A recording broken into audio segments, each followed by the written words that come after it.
It's good to join me on Global News and Zoom Nigeria.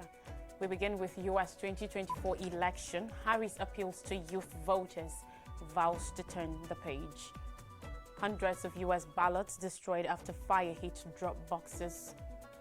Bezos supports Washington Post ending presidential endorsement.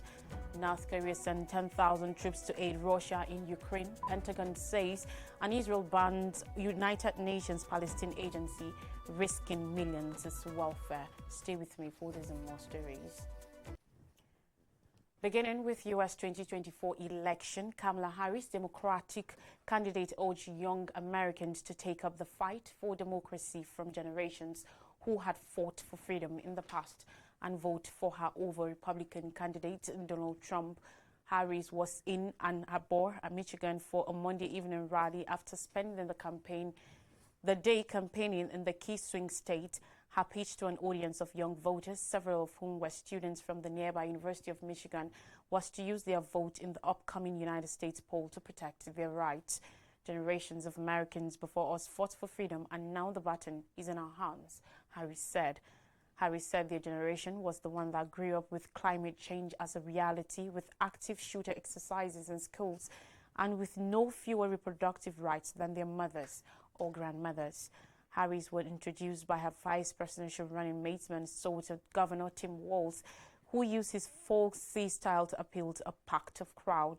Harris and Walz are trying to reach young voters, numerous of whom are casting the ballots for the first time.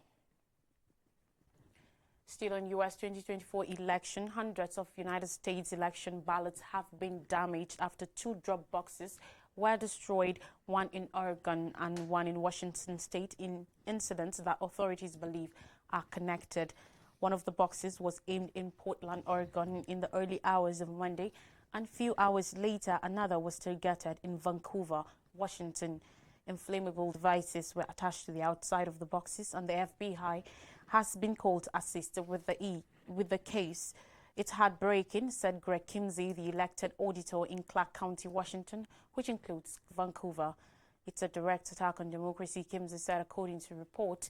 Both of the boxes had a fire suppression system, but the one in Vancouver seemed to not have worked properly and was unable to stop hundreds of ballots from being destroyed, according to Kimsey. Officials at a press conference in Portland said enough material from the incendiary devices were recovered to show the two fires on Monday were linked. They believe they are also related to an October 8th incident when an incendiary device was placed at a different ballot drop box in Vancouver. No ballots were damaged in that very incident. Officials in Portland believe just 3 ballots were damaged in the attack. Taking place less than 10 days before Election Day, the incidents stoked anxiety among numerous, as well as a hope they will not be repeated. The city of Vancouver is the biggest community in Washington's 3rd congressional district, where Democratic Murray Gluesenkamp is trying to hold off a challenge from Republican Joe Kent. Kent, a one-time member of the U.S. military special forces, has the support of Donald Trump. The battle for the seat, which Perez won by fewer than 3,000 votes when she beat Kent in 2022, has often been heated. Perez, who runs a car repair company, says she is one of the few working-class members of the United States House of Representatives. Both Perez, 36, and Kent, 44, denounced the attacks and promised they will not be stopped. The Democrat said she had requested there be a police presence at all ballot drop boxes in Clark County until Election Day on November 5th. Still sticking with United States election, Jeff Bezos, the owner of the Washington Post, is supporting his newspaper decision not to endorse a United States presidential candidate following a report that 200,000 people have cancelled their digital subscriptions. National Public Radio NPR reported that the decision made on Friday blocked a planned endorsement of Democratic candidate Kamala Harris, and the several unhappy customers were blaming the billionaire Bezos, founder of Amazon, and the aerospace manufacturer Blue Origin. On Monday, Bezos responded in an opinion piece in his own paper, saying that most people believe the media is biased and that the Washington Post and other newspapers needed to boost their credibility. Presidential endorsement to do nothing to tip the scales of an election, he wrote. What presidential endorsements actually do is create a perception of bias. a perception of non-independence. Ending them is a principled decision, and it's the right one. The timing, less than 2 weeks before election day, led critics to query whether Bezos had been concerned about the responsibility of Republican Donald Trump retaliating if he were elected as president. He said no candidate was informed or consulted about the decision and that there was no quid pro quo, adding that there was no relation between the decision and a meeting between Trump and senior officials of Blue Origin on the same day. The Washington Post publisher and CEO William Lewis said the newspaper will not be making an endorsement of a presidential candidate this November or in any future presidential election. Famous for its reporting on the Pentagon Papers and the Watergate scandal, the Washington Post is considered a newspaper of record in the U.S., winning the Pulitzer Prize 76 times for its work. Its journalists are concerned about the decision not to endorse a candidate. As many as 20 columnists at the newspaper have weighed in with their own opinion column on the Post website, and some have resigned in protest. The Post decision came only days after the Los Angeles Times, California's largest newspaper, also said it will not endorse a presidential candidate, which the paper has acknowledged has cost them thousands of subscribers. Away from U.S. 2024 elections, now to Russia-Ukraine war, the Pentagon has announced that a projected 10,000 North Korean soldiers have been sent to Russia to train and fight against Ukraine in the next several weeks, significantly adding the approximated number of soldiers deployed by North Korea and raising fears the war in Ukraine could broaden as a result of Pyongyang's military intervention. Some of the 10,000 North Korean soldiers deployed to eastern Russia for training, up from an initial U.S. estimate of 3,000 last week, have moved closer to the Ukrainian border, Pentagon spokesperson Sabrina Singh said on Monday. Yoon Suk-yeol, South Korea's president, said the North Korean army deployment to threaten both his country's national security and the international community, denouncing on Tuesday what he described as illegal military cooperation between Russia and North Korea.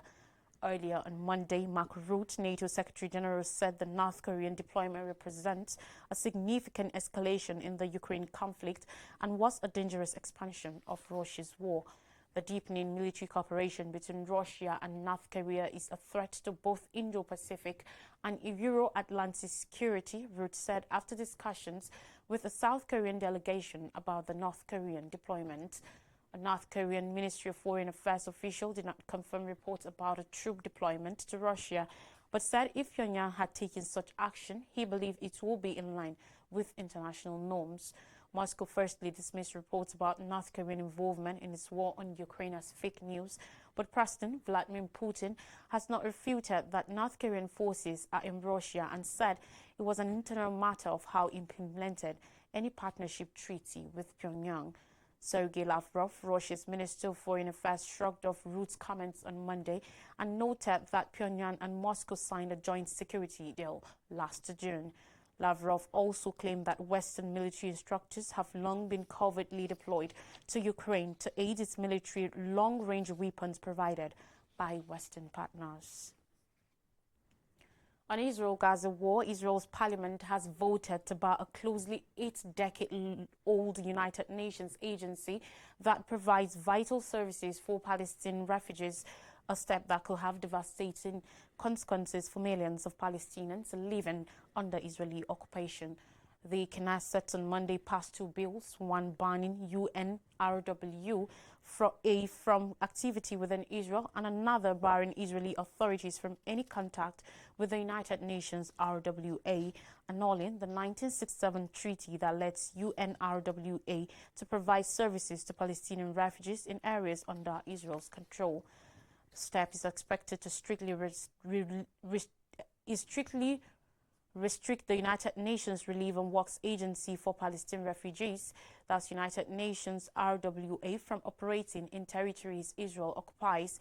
Following the passing of the first law, Boaz Bismuth, a member of the Likud, the architect of the bill, said, "Anyone that behaves like a terrorist has no rights in Israel. United Nations RWA equals Hamas, period." The move went ahead despite heated opposition from Arab members of the Knesset and strong international pressure from Western nations. The first law was approved with 92 votes in favor of 10 against. The second was approved with 87 votes in favor and 9 against. The vote was speedily criticized by United Nations RWA Commissioner General Felipe Lazzarini, who said it violated international law and was the newest in the ongoing campaign to discredit United Nations RWA and delegitimize its role toward providing human development aid and services to Palestinian refugees. Many countries, including the United States, have expressed deep concerns about the controversial bar, which could affect the education, food, health care, and livelihoods of millions of Palestinians who rely on the agency. The U.S. State Department, prior to the vote, had urged Israel not to pass the legislation, saying the agency plays an irreplaceable role right now in Gaza. Secretary of State Antony Blinken has earlier cautioned Israel that passing the legislation could have implications on the U.S. law and U.S. policy. Notwithstanding those broadly expressed concerns during the passing of the laws, Knesset member Yuli Edelson said the move will not in any way harm humanitarian aid to the Gaza Strip and insisted Israel was acting within the framework of international law. Israel has long sought to disassemble the United Nations body, arguing that some of its employees are affiliated with Hamas and that its schools teach hate against Israel. United Nations RWA has continued to deny these accusations, saying there is absolutely no ground for a blanket description of the institution as a whole being totally infiltrated. On more stories now, and in Africa, Burkina Faso endangers civilians in rebel conflicts, said HRW. Human Rights Watch HRW has said in a report Burkina Faso should immediately prioritize the protection of civilians amid its ongoing fight with armed rebels. On Tuesday, the NGO non-governmental organization stated the government put people at unnecessary risk during an armed group attack earlier this year. No less than 133 people were killed by the Al-Qaeda-linked Jamaat Nasrat al-Islam wal Muslimin (JNIM) in August. The incident in the central parts of the country was one of this year's deadliest, as Burkina Faso continues to be ravaged by attacks by armed groups. According to witnesses quoted in the report, villagers in the Barcelogo commune, 80 kilometers 50 miles from the capital Ouagadougou, were forced to assist security forces dig up trenches to protect security outposts and villages. JNIM fighters then opened fire on them. Several villagers who were not compensated for digging the trenches were reported to have refused to help, fearing they will be exposed to attacks. However, the report says they were forced by the military using threats and beatings to carry out the task. JNIM, which claimed responsibility for the August 24th attacks, said it aimed the villagers because it saw them as fighters affiliated with the state. HRW said it confirmed the killings through video analysis and witness accounts, adding that dozens of children were also killed and at least 200 more people were injured, calling the attack an evident war crime. Karin Kenaza Nantulia, Human Rights Watch Deputy Africa Director, said the massacre in Barcelogo is the latest example of atrocities by Islamist armed groups against civilians whom the government has put at unnecessary risk. The authorities should urgently prioritize the protection of civilians. However, Justice Minister Edaso Rodrigue Bayala rejected Human Rights Watch's claims, noting that forced labor is forbidden by law and that accusations that the military forced people to dig the trench are not proven. Fighters associated with Al-Qaeda and the ISIL-ISIS group have killed thousands and displaced over 2 million people in Burkina Faso, with half of the country outside government control. The violence resulted in 2 coups in 2022. However, the military government has battled to meet its promise and the violence despite seeking new security partnerships with Russia and neighboring countries in West Africa. The government's dependence on armed civilian groups known as Volunteers for the Defense of the Homeland is also putting civilians in danger. Ilaria Alagrozi, senior Sahel researcher at Human Rights Watch, said, according to the report. We take a breather now. When we come back, stories from Nigeria. Please don't go anywhere.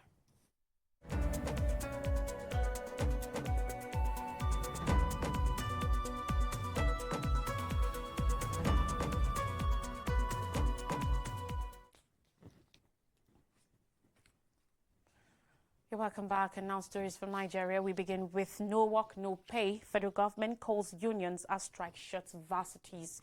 The federal universities across the country were shut down on Monday in obedience with the indefinite strike called by the Joint Action Committee of the Non-Academic Staff Union of Educational and Associated Institutions and the Senior Staff Association of Nigerian Universities.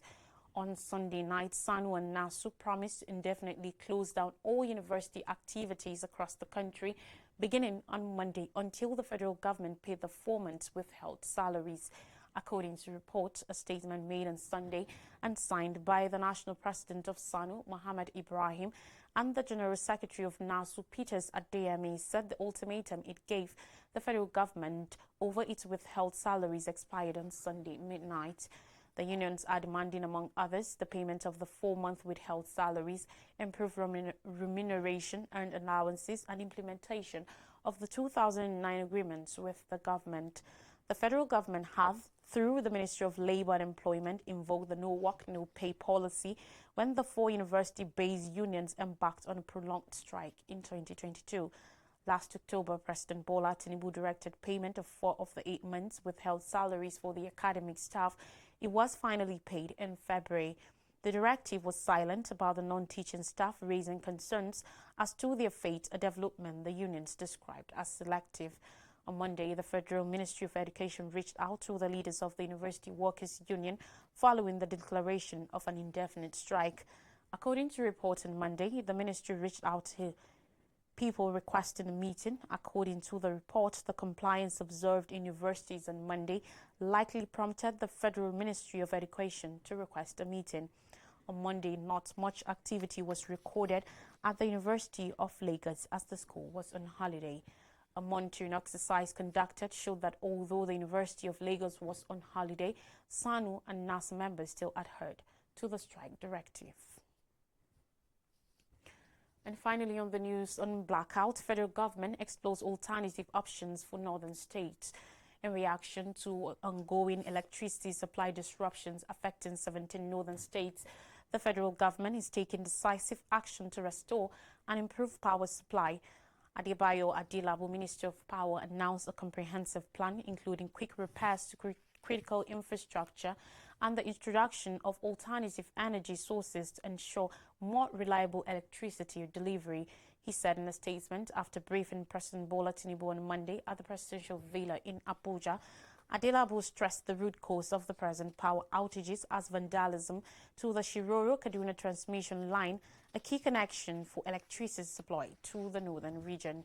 He assured that the transmission company of Nigeria, TCN, is already working on repairs, having received needed security assurances from the National Security Advisor, NSA, enabling them to proceed without the threat of further disruptions.